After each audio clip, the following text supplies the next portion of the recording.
하나님의 말씀은 이사야 7장 10절에서 16절까지입니다.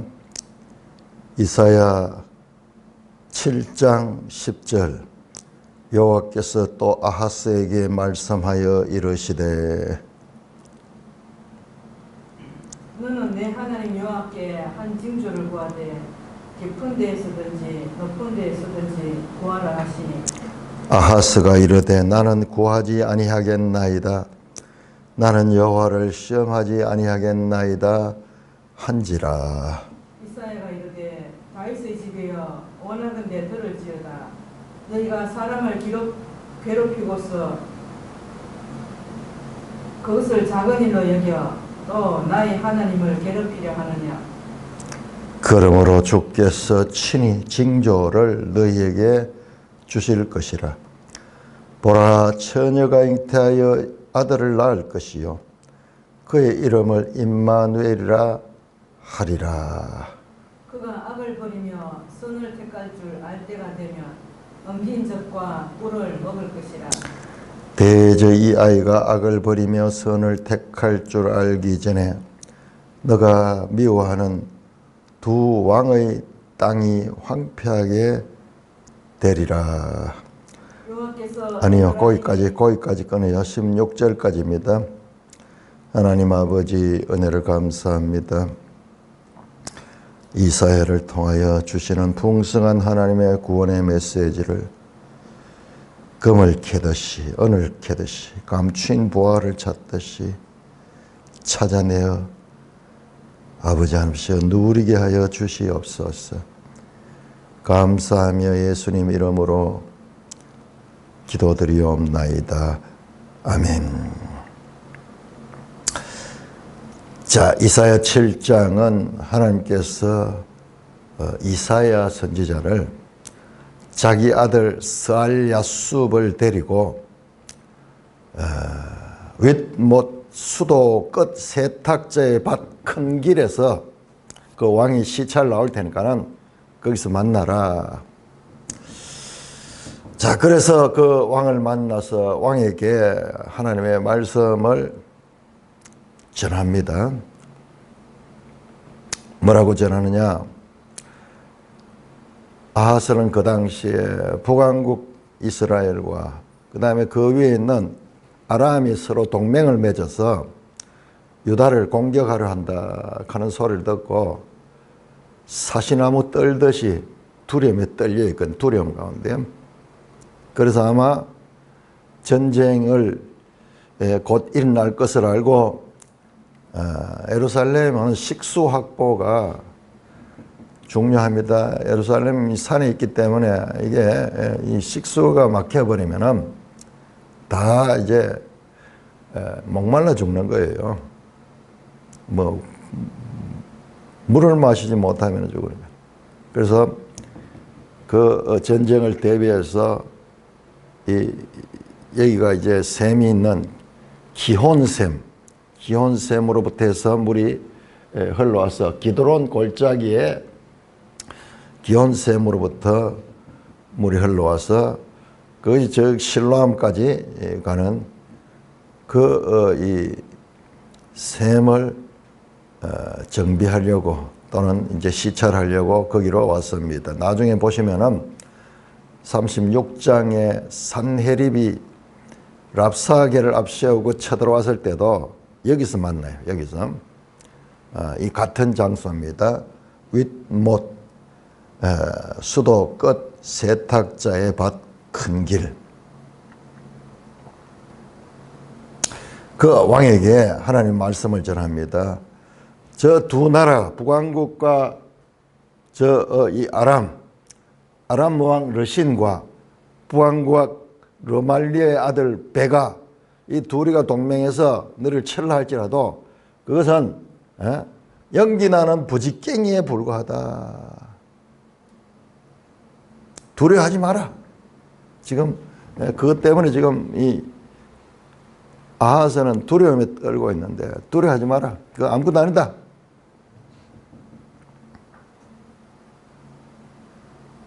그들이 생각하기로는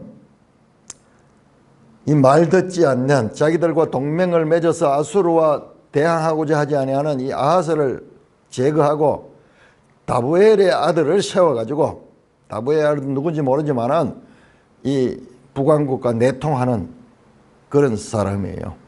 yani 자기들의 말을 듣는 꼭두각시를 그게 왕으로 세우고 아하스를 제거하고, 그래서 이 나라를 아람과 북이스라엘이 정복해서 나누어 가지자, 그와 같은 계획을 가집니다. 자, 그런 가운데서 이제 10절에, 그런데 말씀을 하고 난 다음에 아무리 하나님이 이렇게 작정해도 너희가 믿지 아니하며 너희는 굳게 서지 못할 것이다. 이 하나님의 말씀을 믿어야 된다. 그러면서 이어서 10절에 이어집니다. 그 믿어야 될 것을 가리키면서 여호와께서 또 아하스에게 이르시되 말씀하였으되 너는 네 하나님 여호와께 한 징조를 구하라. 깊은 데서든지 높은 데서든지 구하라. 뭐냐? 이 두 나라가 쳐들어와도 연기하는 부직갱이에 지나지 않을 것이기 때문에 담대하게 그 하나님의 말씀을 믿어라. 그래서 그 믿음의 징조를 구하라는 거예요. 하나님의 말씀이 정말 그렇게 될 것인지 안 될 것인지 일종의 표적입니다. 요한복음에 나오는 표적. 하나님의 말씀에 대한 하나의 사인, 표적을 구하라. 그러면은 내가 그 징조를 통해서도 약속이 성취될 것을 알려주겠다. 깊은 데서든지 높은 데서든지 구하라. 무엇이든지 구하라 이 말이에요. 깊은 데는 저 바다 속, 높은 데는 저 하늘 끝. 그야말로 하늘 끝과 바다 속까지 있는 어떤 것이든지 징조를 구하라. 예를 들어 저 하늘에 있는 해를 어둡게 하라 그러면은 내가 그 어둠을 징조를 줄 것이고, 저 바다 속에 있는 이 물고기가 튀어오르라 그러면은 튀어오르게 할 것이고, 어떤 징조든지 구해받지 말고 구하라. 하나님이 의지입니다. 분명히 그 약속을 지킬 것이라는 의지로 징조를 구하라 합니다. 그런데 뜻밖의 아하스는 나는 구하지 않겠나이다. 나는 여호와를 시험하지 아니하겠느니라. 이야, 그런 징조 구하지 않더라도 여호와를 내가 시험 안 합니다. 왜냐? 내가 이걸 어떻게 보면은 그런 징조가 없어도 하나님의 말씀을 내가 그대로 믿겠다는 그런 뜻같이 들리죠. 뒤에 나는 여호와를 시험하지 않겠다. 이것도 성경 말씀이에요. 신명기 6장 16절에 마사에서 시험한 같이 너희는 시험하지 마라. 하나님을 시험하지 마라. 자기는 더 믿음으로 이 하나님의 말씀을 순종하는 것이 이야기를 하는데, 이것은 여기만 보면은 그런 것 같이 보이지만 실상은요, 이 아하스가 하나님을 믿지 않고 아수르를 믿는 거예요. 나중에 보면은 저 열왕기나 역대기 보면은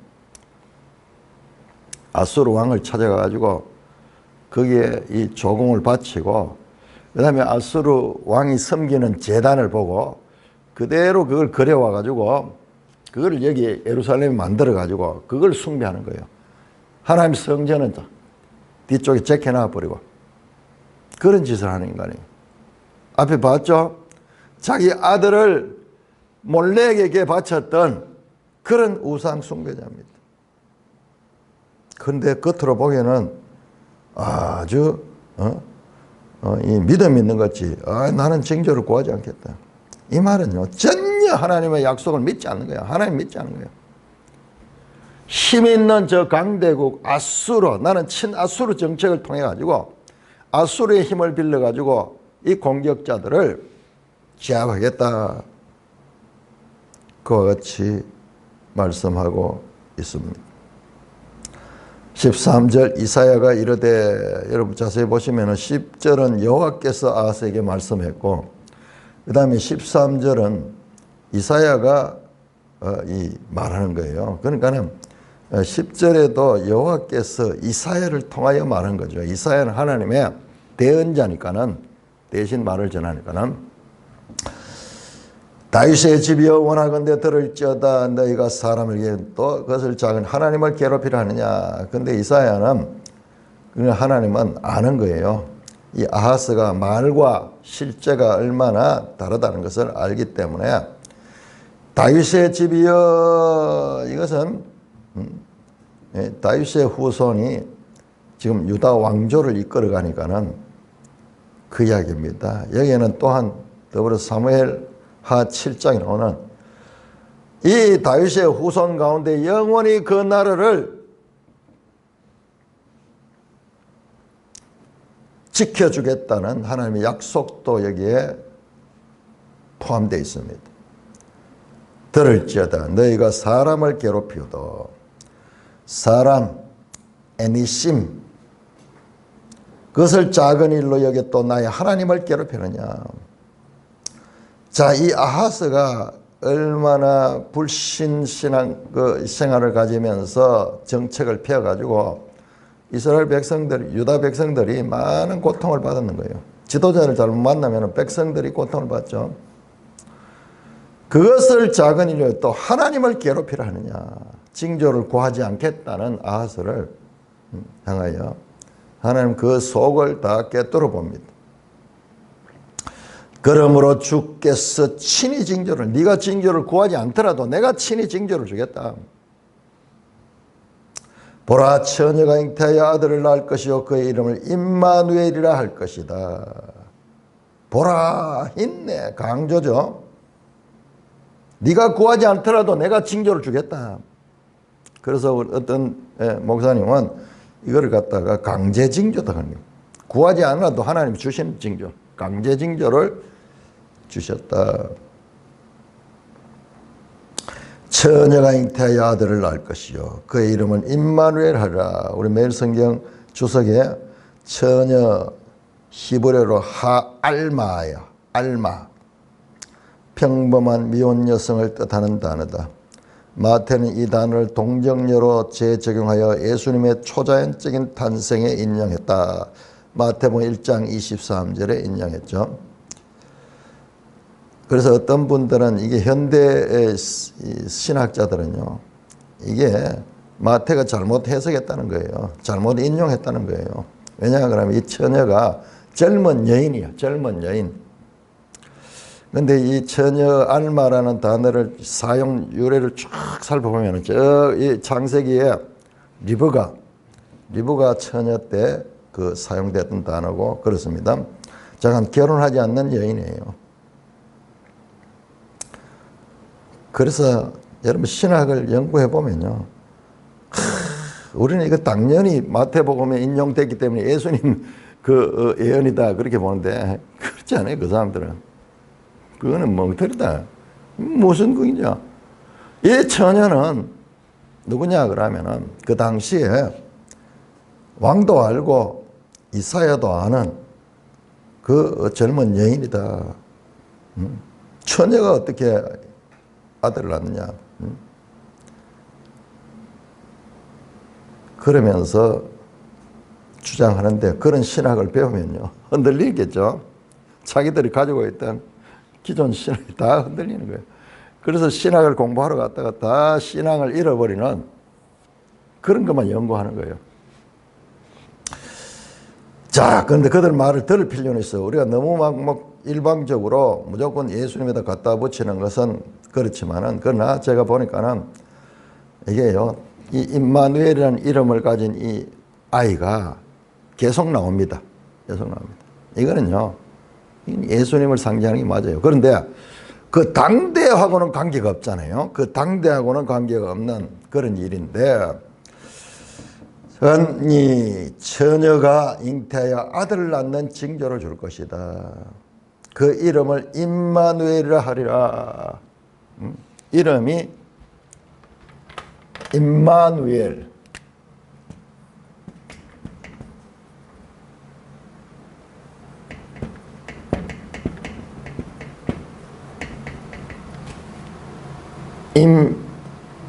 임마 임마누엘. 임마누엘.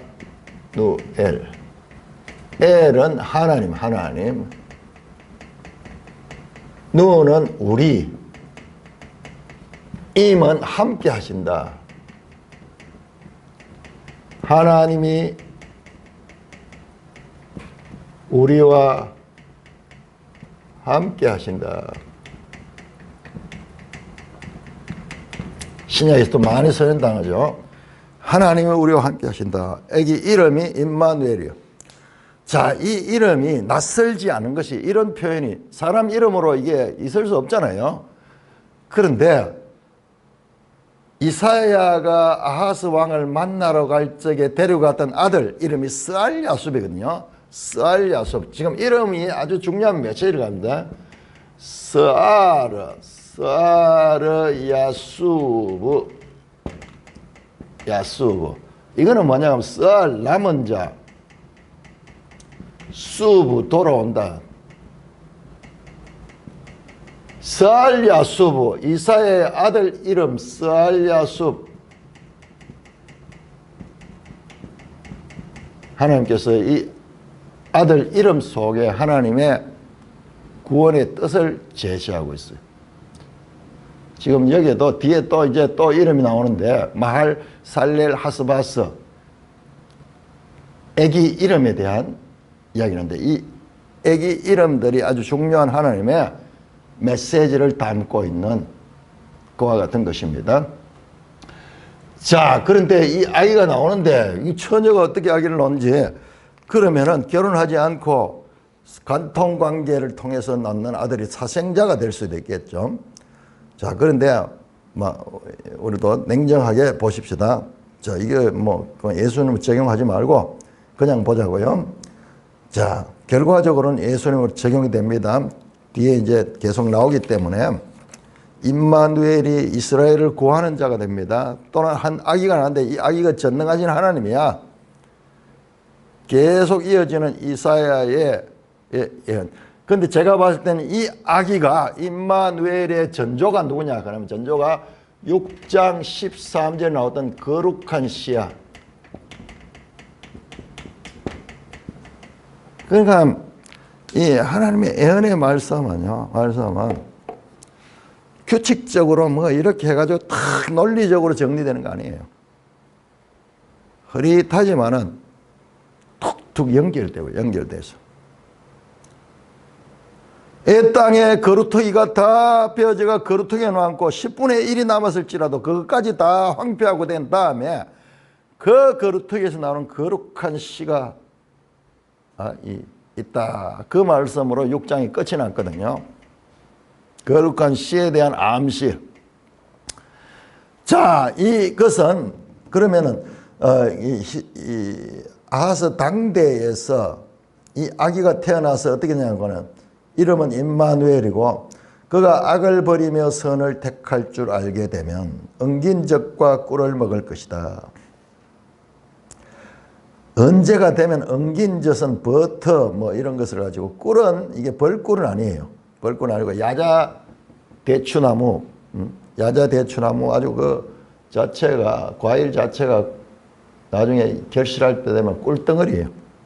그건 제가 이스라엘 포도를 한번 먹어봤는데 포도가 우리 포도보다 당도가 엄청 높아요. 과일도 보니까는 이것도 한번 먹어봤어요. 이거 이제 말른 걸로 나오는데 엄청 당도가 강합니다. 꿀 같아, 꿀. 왜냐 그러면 여기가 비가 많이 안 오잖아요. 여러분, 과일 농사를 지으면 비가 안 오면은 과일이 결실이 적게 되겠죠. 채소도 마찬가지고. 그런 반면에 거기 달리는 것들은요, 그들 자체의 생명력으로 살기 위해서 뿌리가 어디로 가냐 하면 그 밑속으로 물길을 뿌리가 찾아가는 거예요. 그래서 가물면 가물수록 그 때문에 당도가 높아집니다. 우리나라에도 그 포도 농사 지은 가운데 94년도 가장 무덥고 가장 그 가물었던 해, 그때 나온 포도가 그걸로 술을 담거나 이렇게 하면은 가치가 높아요, 가치. 몇 년 산, 언제. 근데 비가 너무 많이 오고 풍족하고 이러면 과일이 열매는 크게 보여도 맛이 별로 없어. 자, 그래서 이 엉긴젓과 꿀을 먹는다. 이게 무슨 말이냐? 우리는 전혀 우리가 다르죠. 이건 조금 이 부정적으로 보면요. 뒤에 밑에 또 엉긴젓과 꿀을 먹는 게 나오는데 22절을 보면 이게 아주 안 좋은 의미야. 먹을 것이 없는 상태를 가리킵니다. 작은 이 엉긴젓은 이제 목축을 해서 이 양이나 염소 젖을 짜가지고 그것을 버터로 만들어가지고 그것을 먹는 거죠. 꿀을 먹을 것이다. 언제? 그가 악을 버리며 선을 택할 줄 알게 되면. 자, 악을 버리고 선을 택하는 건 이게 뭐냐 그러면 이게 13세가 되면은 이게 남자아이라 남자아이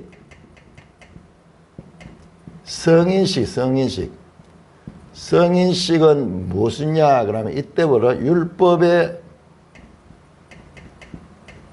사람이 되는 거예요. 이때 이스라엘 성인은 토라 하나님의 말씀을 지키는, 그래서 토라의 사람이 되는, 토라의 사람. 이거는 우리는 잘 모르지만은 히브리인들에게는 하나의 관용적인 표현입니다. 그러니까 선을 택하고 율법을 깨닫고 율법을 배워야지 선이 뭐고 악이 뭔가를 아는 거예요. 그전에는 그 분별 안 되는 거예요. 그래서 13세 되는 성인식을 가리키는 관용적인 표현입니다. 15절 그가 악을 버리고 선을 택할 줄 알고 엉긴젓과 꿀을 먹었죠. 대저 이 아이가 악을 버리며 선을 택할 줄 알기 전에 네가 미워하는 두 왕의 땅이야. 13년. 여기에 13년. A가 태어나서 13년이니까 지금으로부터 13년 전에 이 두 왕의 나라가 황폐하게 된다. 그렇게 나오죠. 두 왕의 땅이 황폐하게 될 것이다. 자, 지금 아하스 시대가 735년경 됩니다. 우리 지도 한번 찾아볼까요? 자, 아하스가 지금 활동하고 있는 이 시대가 언젠가, 자, 지도 181쪽을 보시면은 181쪽 보시면 나오죠. 아하스가 735에서 715년이야. 715년 한 20년 통치했네요.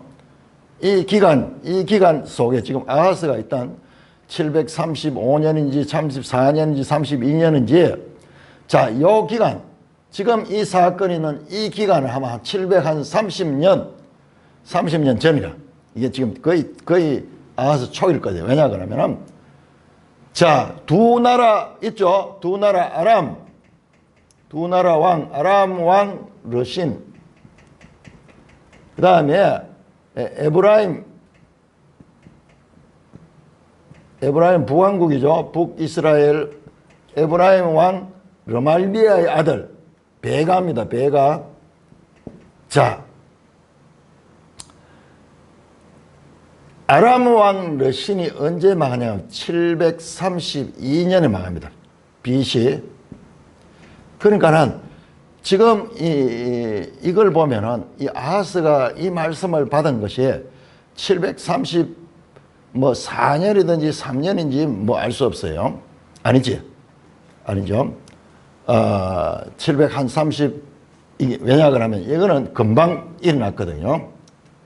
이거는 뭐 거의 이 전에 일어난다. 13년 전에 일어난다. 그러니까는 이때부터 13년 전에 일어난다고 말을 합니다.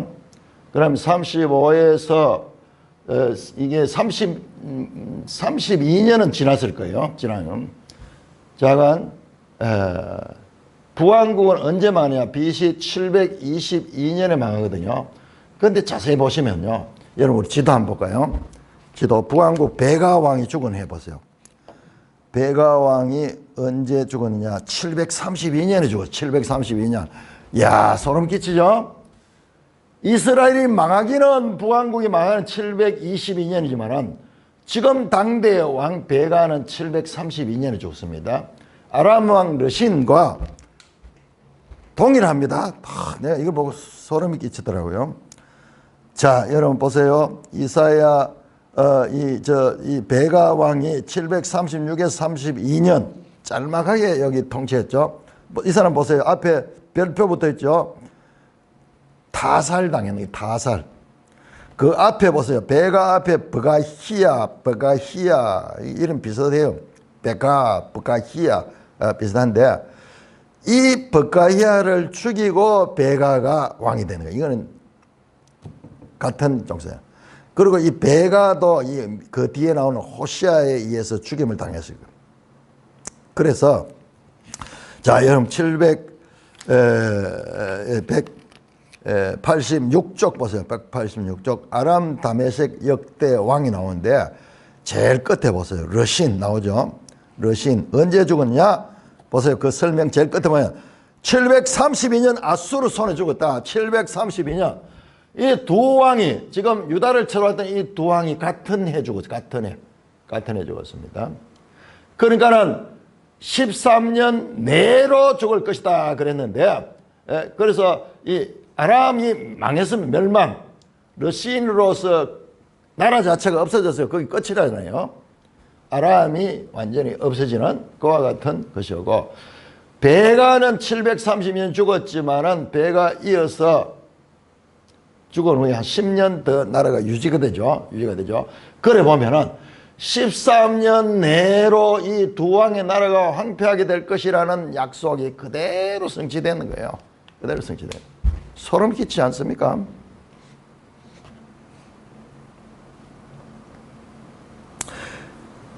그 아이가 악을 버리며 선을 택할 줄 알기 전에, 즉 13년 이내에 네가 미워하는 두 왕의 땅이 황폐하게 될 것이다. 그 두 왕이 저 아람과 이 에브라임인데, 야, 놀랍게도 두 왕이 같은 해 아수르의 죽음을 당합니다. 그리고 이 아수르가요, 아람은 완전히 없어지고, 그 다음에 이 부왕국은 아수르가 통치를 하면서 아마 호시아를 왕으로 세웠을 수도 있어요. 그렇게 해서 10년 더 가지만은 이 예언대로 13년 내로 두 나라의 두 왕의 땅이 황폐하게 되리라. 뿌리조차 없어져 버리는 그런 예언이 성취되고 있습니다. 자, 17절은 우리 매일 성경에 지금 16절, 17절 한 단락으로 보는데 이게 그 단락이 아니에요. 이 단락이 잘못 나눴어요. 왜냐? 그러면은 17절에서 25절이 한 내용입니다. 그래서 단락 나누기가 참 쉽지 않아요. 근데 단락을 잘못 나누면은 이 뜻을 제대로 알기가 어렵습니다. 자, 17절부터 한번 볼까요? 17절에서 25절까지 교독합니다. 17절 여호와께서 에브라임이 유다를 떠날 때부터 당하여 보지 못한 날을 너와 내 백성과 내 아버지 집에 임하게 하시리니 곧 아수르 왕이 오는 날이니라. 그날에는 여호와께서 애굽 하수에서 먼 곳의 파리와 아수르 땅의 벌을 부르시리니 다 와서 거친 골짜기와 바위 틈과 가시나무 울타리와 모든 초장에 앉으리라. 그날에는 주께서 하수 저쪽에서 내어 온 삭도 곧 아수르 왕으로 내 백성의 머리 털과 발털을 미실 것이요 소임도 깎으시리라. 그날에는 사람이 한 어린 암소와 두 양을 기르리니 그것들이 내는 젖이 많음으로 엉긴 젖을 먹을 것이라. 그 땅 가운데에 남아있는 자는 엉긴 젖과 꿀을 먹으리라. 그날에는 1000그루에 1000개의 가치가 있는 포도나무가 있던 곳마다 찔레와 가시가 날 것이라.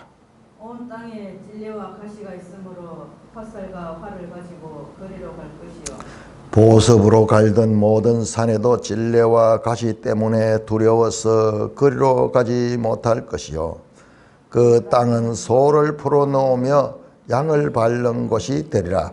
자, 17절 이하는요, 지금 18절에 그날에는 나오죠. 그날이 언제냐? 바로 17절이죠. 아수르 왕이 오는 날, 여호와께서 에브라임이 유다를 떠날 때부터, 자, 이 두 나라 가운데 이 에브라임 특별하게 다뤘습니다. 왜냐? 아람은 이방 나라예요. 그러니까 아람 뭐 없애는 건 당연하지만 에브라임은 12지파, 하나님이 택하신 12지파 가운데 10지파가 있는 나라잖아요. 이 에브라임이 이 하나님에 대한 반역은, 이것은 그냥 이방 나라가 반역하는 것과는, 이방 반역할 것도 없죠. 아직 하나님을 모르니까는.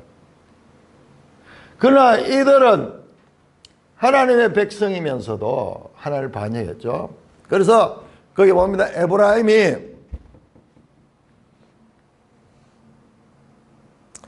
유다를 떠날 때부터 당하여 보지 못한 날, 에브라임이 북왕국이 유다와 언제 분리됐습니까? BC 922년경에 분리됐습니다. 지금 언제입니까? BC 730년경이죠. 이때부터 시작해서 이스라엘까지 730년 이경까지 약 200년 동안 한 번도 당하지 못한 그 일을 당하게 하신다. 누구를 통하여? 아수르 왕을 통하여. 여호와께서 에브라임이 유다를 떠날 때부터 당하여 보지 못한 나를 너와 내 백성과 내 아버지의 집에 전에 임하게 하시리라. 문재인이 대통령 하면서 무슨 이야기 했냐? 한 번도 경험하지 못한 나라를 만들겠다 그래서 한 번도 경험하지 못한, 정말 한 번도 경험하지 못한 나라를 시작했어요. 지금 그 이야기예요. 한 번도 경험하지 못한 그런 일을 참 우리 역사를 우리가 기대가 됩니다. 앞으로 이게 그런 사람들은 어떻게 처단될 것인가. 나라를 완전히 쑥대밭을 만들어 놓고 질서를 다 무너뜨리고 이 자유 대한민국을 이 공산주의 북한 밑에다가 족속시키는 그런 짓들을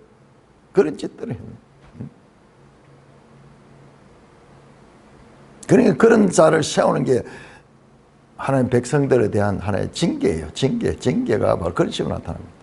왕들을, 어리석은 왕을 세워가지고 그 백성을 징계하는 거예요. 지대로는 잘한다고 하면 할수록 백성들은 더 고통스러워져요. 자, 그날입니다. 18절 보세요. 연결이 되죠. 그날에는 여호와께서 애굽 하수에서 먼 곳에 파리와 아수르 땅에 벌을 부르신다. 자, 이것도요, 너무나 놀라워요.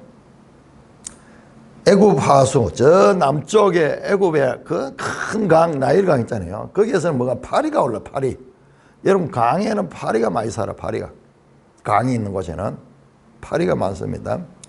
그런데 저 아수르는 어디냐? 아수르 땅에는 벌을 불러요.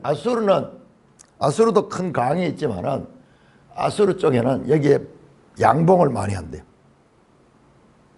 그래서 이런 산지에 벌들이 많대요.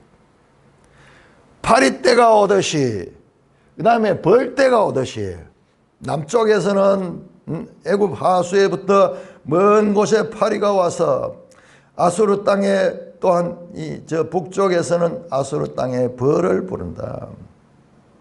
그들이 다 와서 19절입니다. 다 와서 애굽의 파리 떼들과 아수르의 벌 떼들이 다 와서 어디로 왔느냐?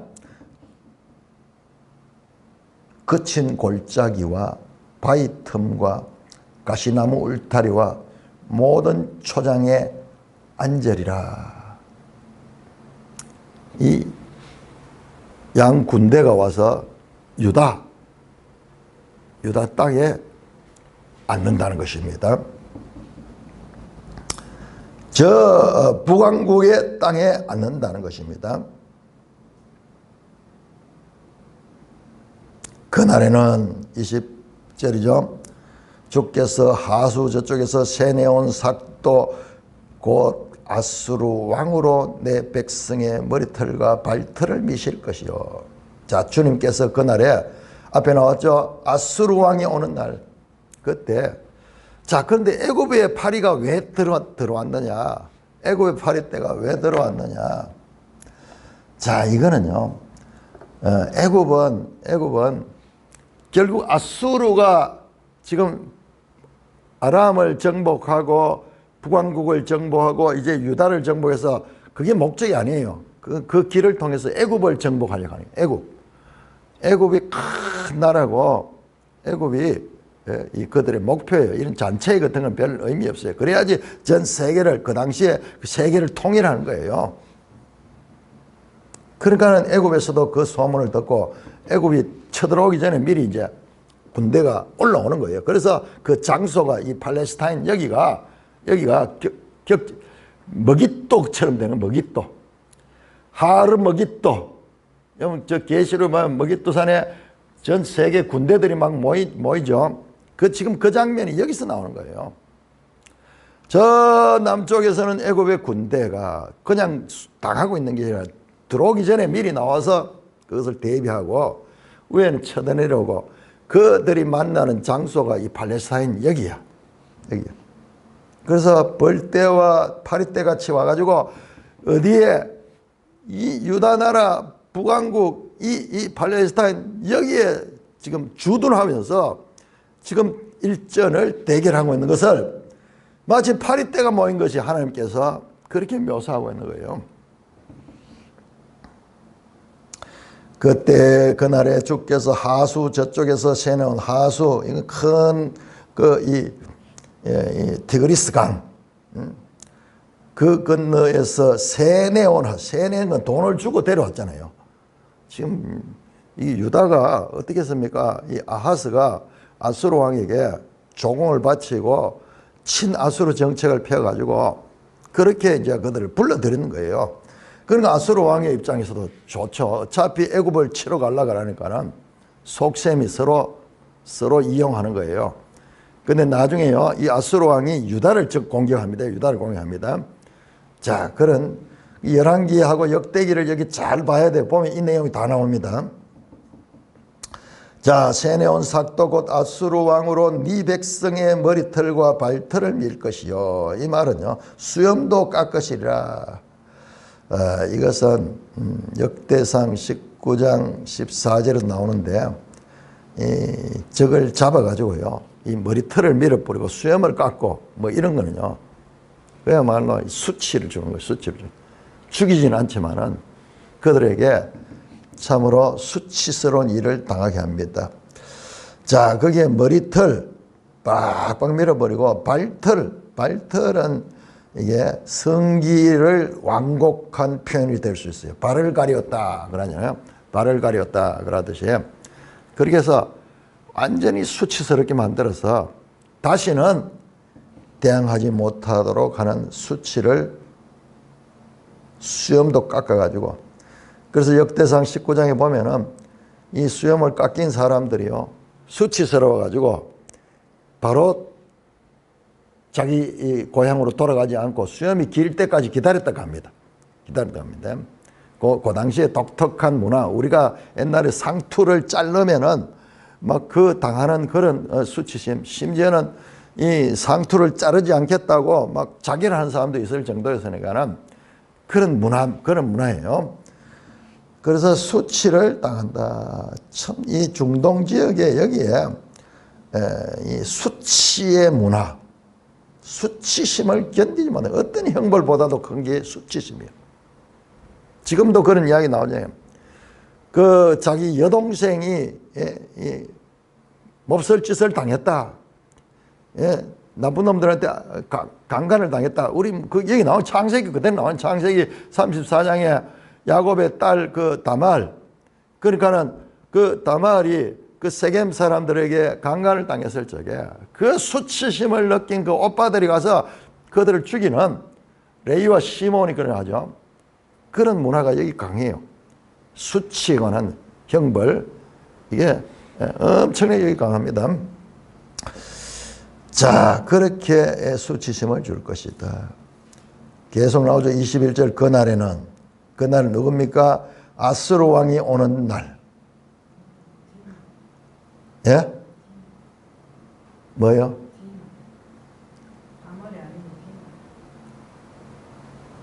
디나 사건요. 예. 다말 사건은 저기네. 다말 사건은 다윗의 딸이네. 암논하고 무관계했던 그러네요. 자, 그렇습니다. 자, 그래서 그날에는 사람이 한 어린 암소와 두 양을 기르니, 이것도 이제 완곡한 그 표현인데 우린 감이 잘 안 오잖아요. 이게 뭐냐 그러면은 여기가 목축업이 주 생활이잖아요. 직업이잖아요. 목축. 그런데 목축을 하면 어떻게 하면 수백 마리 뭐 많이 하는 사람은 수천 마리 이렇게 하죠. 그런데 한 마리 어린 암소 한 마리, 양 두 개, 딸랑 이걸 기르고 있는 거예요. 그들이 내는 젖이 많음으로 엉긴 젖을 먹을 것이라. 그 가운데 남아있는 자는 엉긴 것. 그런데 이 어린 암소 한 마리와 양 둘을 기르는데 이게 젖을 내면 얼마 내겠어요? 그런데 이 젖을 그거 가지고도 다 충족이 되는 거예요. 그게 젖이 많다는 거예요. 뭐가 많겠어요? 어린 암소 한 마리고 두 양이 짜는 젖이 얼마나 많겠어요. 그런데 남아있는 자는 그 엉긴 젖과 꿀을 배부르게 먹을 수 있다는 거예요. 그럼 무슨 이야기예요? 양도 없지만 사람도 없다는 거예요. 사람이 없다는 거예요. 사람이 다 죽어버리고 아니면 포로로 잡혀가 버리고.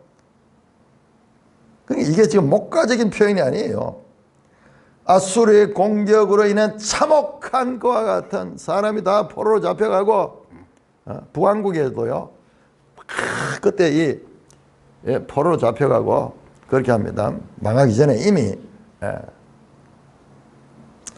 그날에는 1000그루의 은천개의 가치가 있는 포도나무, 그러니까 1000그루의 은천개의 가치가 있는 포도나무 하나가 은 하나의 가치가 있는 거예요. 여기 은은 세겔인데 엄청 값비싼 거예요. 포도나무가 재산인 거예요. 엄청난 돈을 벌이게 하는 그런 상품 포도나무.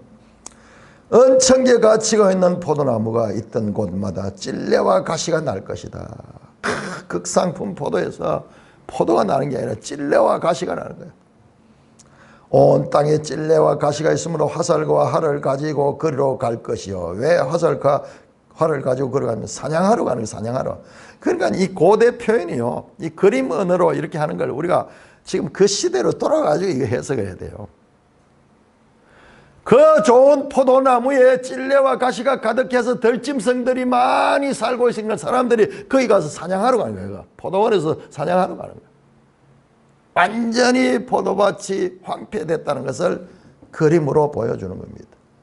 25절 보섭으로 갈던 모든 산에도 찔레와 가시 때문에 두려워서.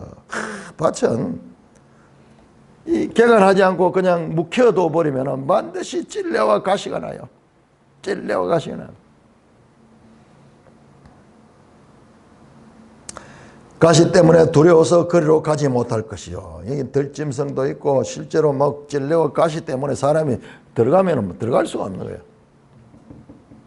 그래서 사람은 없고 그 땅은 소를 풀어놓으며 양을 밟는 곳이다. 소나 양이 와서 풀 뜯어먹는 목초지가 됐다는 거예요. 이 극상품 포도밭이 그냥 목초지가 됐다. 황폐를 나타내는 그림 언어를 보여주고 있습니다. 그날에 에브라임이 당하게 될 그와 같은 이 비참한 상황을 보여주는 거예요. 그러니까 우리가 이 선지자들의 이 표현법, 이게 결국 뭐냐, 사람도 없고 짐승도 없는 거잖아요. 목양할 때 수백 마리, 수천 마리의 목양을 하는 그곳에 염소 어린 한 마리하고 그 다음에 이 양 두 마리밖에 없는 거예요. 짐승이 없다는 거죠. 그 다음에 그걸 먹고도 사람들이 배부르다는 거예요. 왜? 먹을 사람이 없으니까. 사람이 없어지고 짐승이 없는 그런 것들을 지금 나타내는 그림어입니다. 언제? 저 아수르가 와서 짓밟을 적에 당하게 될 그 장면입니다. 에레미야도 마찬가지로 이까죠. 하나님께서 회복을 어떻게 해요? 내가 사람의 씨와 짐승의 씨를 여기에 뿌릴 것이다. 그 말은 바로 여기서 나오는 거예요. 이렇게 황폐된 곳들에 사람의 씨를 뿌리고 짐승의 씨를 뿌려서 많이 번성하게 될 것이다. 사람이 사는 곳이 될 것이다. 회복하는 것이 될 것이다. 그 말씀을 하는 건데, 그 신천지에서는 뭐 사람의 씨는 하나님 말씀이고 짐승의 씨는 저 마귀의 말씀이다 그러면서 씨 뿌리는 비유를 거기까지 연결시킵니다. 그야말로 아무 말 대잔치를 한대. 그것을 듣고 은혜롭다고 그렇게 말도 안 되는 그런 일이 지금 일어나고 있습니다. 교회가 하나님의 말씀을 바르게 가르치지 않으니까는 그런 일들이 일어나고 있는 거예요. 정말 코미디도 그런 코미디가 없는데, 근데 그런 사람들도 마치 순교하듯이 그 자기들의 입장을 지지하면서 가족을 버리고 재산을 버리고 그렇게 하면서까지 이 자기들의 이 말이 진리라 그러면서 하는 그런 참 넌센스 중에도 넌센스가 이 땅에 있다. 이게 교회가 하나님의 말씀을 바르게 가르치지 않으니까는, 이사야서도 이렇게 가르치지 않고 그냥 뭐 좋은 이야기만 뽑아내가지고 그렇게 하니까는 우리 성도들이 저 들짐승 같은 이단들 앞에 완전히 무방비로 노출되어 있는 거야. 스스로 힘을 가지지 못하니까 그들의 밥이 되는 그 현상. 이 백성이 지식이 없음으로 망한다. 분명히 이렇게 하는 말씀을 주셨고, 하나님의 말씀이 우리 한 사람 한 사람이 한 집에도 몇 권이 있도록 이렇게 베풀어졌지만 정작 이 말씀을 제대로 알지 못하고 가르치지 않고 배우지 못해서 그야말로 참 허약하기 짝이 없는 그런 상태인 것을 볼 수 있습니다. 그러니까 선지서를 읽을 적에는 이와 같은 그림 언어로 된 그 당시의 문화, 그 문화의 옷을 입고 보면 이게 선명하게 보여요. 선명하게 보여요. 그런데 우리가 오늘의 입장에서 보니까는 이게 이해 안 되죠. 그러니까 우리가 앞에서부터 성경을 계속 읽어오면서 한 권 한 권을 자세히 읽어오면은 지금 여기 갑자기 에브라임이 나오는데, 에브라임이 북왕국을 가리키는 말이라는 것은 이미 사사기나 다 나와요. 사사기 다 나옵니다. 그런데 그거 없이 보면은 이게 지금 무슨 말이냐, 에브라임은 또 뭐며, 이렇게 해석이 되는 거예요. 자, 에브라임은 북왕국을 상대한다. 자, 이렇게 하나님께서 지금 아수르를 통해서 이 이스라엘을 징벌하시는 장면. 그 가운데 오늘 본문에서는 북왕국이 먼저 이 13년이 되기 전에, 지금 이때로부터 13년이 되니까 722년에 완전히 망하니까는 이 예언대로 되었습니다. 아니, 몇 년 후에 된다 이렇게 분명히 말하면 좋은데, 여기에서는 악을 버리며 선을 택할 줄 알기 전에, 뒤에 또 나옵니다. 뒤에 8장에 보면은 내 엄마 내 아빠라고 부르기 전에 이 일을 다 이루겠다. 그 당시에 시간 표현이 시간 표현. 우리도 그렇게 이야기를 합니다. 우리도 보면 얼마 전까지만 해도 그런 이야기 많이 했어요. 해 뜰 때, 보름달이 뜨면 우리 만나자, 이런 식으로 표현했다니까요. 요즘 같으면 몇 월, 며칠, 몇 시에 만나자 이랬지만 옛날에 그런 시기가 있습니까? 뭐가 있습니까? 그 당시에 사람들의 시간 표현에 그런 관용적인 표현들. 자, 그런 것으로 보면 이 어려운 내용이 아무것도 아니고, 자, 이렇게 하나님의 이 선지자를 통한 예언이 펼쳐지고 있고 그 예언은 너무나 놀랍게도 그대로 성취됐다는 것을 알 수가 있습니다. 찬송가 419장입니다.